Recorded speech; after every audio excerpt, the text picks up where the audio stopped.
మారీచులతో జాగ్రత్త అంటుండు. ఎవరు? ఏబిఎన్ రాధాకృష్ణ గారు కొత్త పలుకులో. ఈ చెత్త పలుకులు ఆయన చెప్పేది ఏంటంటే మారీచులతో జాగ్రత్త. మారీచులు ఎవరు?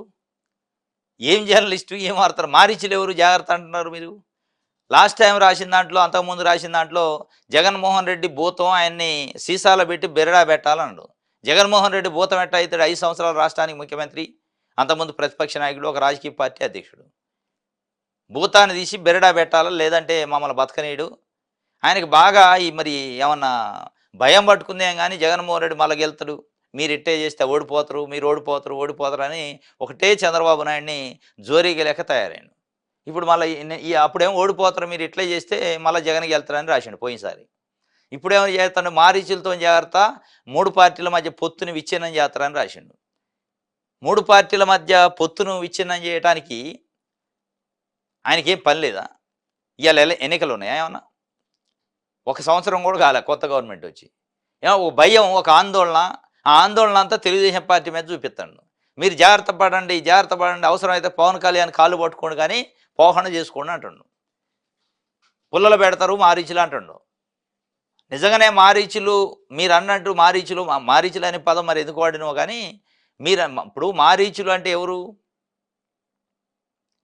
ఏదో వ్యతిరేక ఇది అన్నట్టు మీ వ్యతిరేకతను ఆరోపణలు వ్యక్తం చేశారు.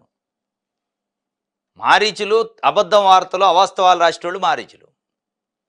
ఉన్నది లేనిది ఉన్నట్టు పేపర్లో రాసి ప్రజలను ఒక గందరగోళానికి గురి చేసే. ఇప్పుడు అమిత్ షా కేంద్ర హోంశాఖ మంత్రి అమరావతికి వస్తే జగన్ జల్సా భవనాల గురించి అడిగిండు అంటే దానికి ఏమైనా అర్థం ఉందా? ఆ వార్త రాసిన ఏమనాలా? మారీచుడు అనాలా? తిరుమల తిరుపతి దేవస్థానం పైన విపత్తు అధికారి వచ్చిందంటే అతి చేసిండంటారు, అది మారీస్తాను, అతి చేసిండని రాయడం. ఇవన్నీ 6 మంది ప్రాణాలు పోతే కనీసం కర్టసీకి కూడా వార్త రాయకుండా ఆడ ఇది కాదు అది కాదు, ఇది వంగారు, ఆడ నిలబడ్డారని రాసింది. ఇవాళ ఏం చేస్తున్నాం? మారీచులతో మీరు జాగ్రత్త, పొత్తుని విచ్ఛిన్నం చేస్తారంటున్నారు. పొత్తుని విచ్ఛిన్నం మారీచులు చేయరు, ప్రజలు చేస్తారు. ప్రజల్లో ఒక మార్పు వస్తే పొత్తు విచ్ఛిన్నం అయిపోద్ది. నిజంగానే ఇప్పుడు పొత్తుని విచ్ఛిన్నం చేయాలంటే ఏంది?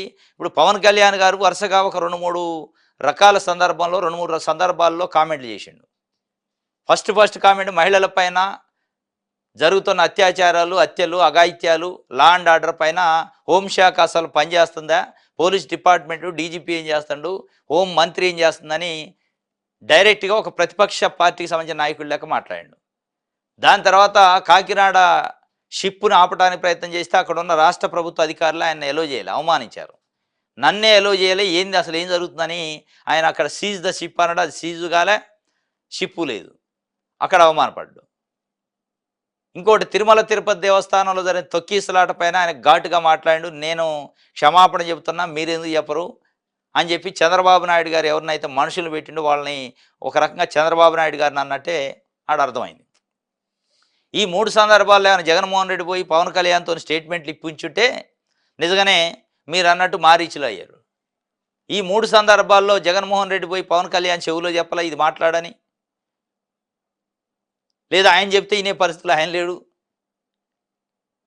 ఎట్లా చెప్తారు?